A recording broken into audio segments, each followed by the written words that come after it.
Congo crisis, in a nutshell.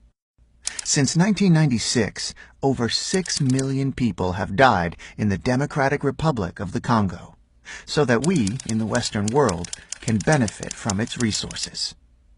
Congo is extremely rich in gold, diamonds, copper, cobalt, tin, uranium, coltan, and many other precious minerals. Congo has 64% of the Earth's coltan, a precious mineral that is needed for our modern electronics like iPhones, iPads, computers, laptops, PlayStations, Xboxes, Nintendos, jet engines, inkjet printers, and the list goes on and on. In 1946, the Strategic Minerals Stockpiling Act was passed to obtain and stockpile cobalt. With the largest reserves of cobalt on the planet, Congo was targeted. Cobalt is a strategic and critical mineral that is essential for our aerospace, military, and defense industries. As the United States and the United Kingdom provide financial aid and military aid to countries such as Rwanda and Uganda, these neighboring countries plunder Congo's natural resources as the death toll rises.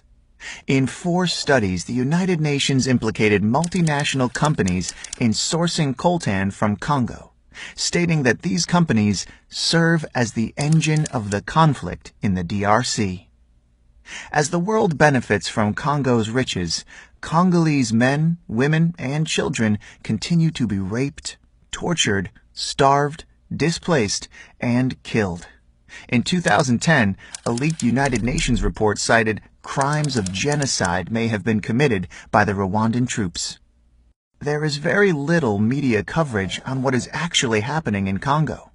When Congo is covered by the media, it is often about rebel groups committing mass atrocities. What these reports do not cover are the funding, training, and the arming of these rebel groups by foreign governments. Nothing is ever mentioned about the Western-backed coups, wars, assassinations, or the involvement of foreign corporations in the looting of Congo.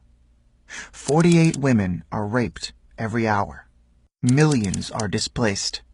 Over 6 million dead. Half are children under the age of 5. What is happening in Congo is a silent Holocaust.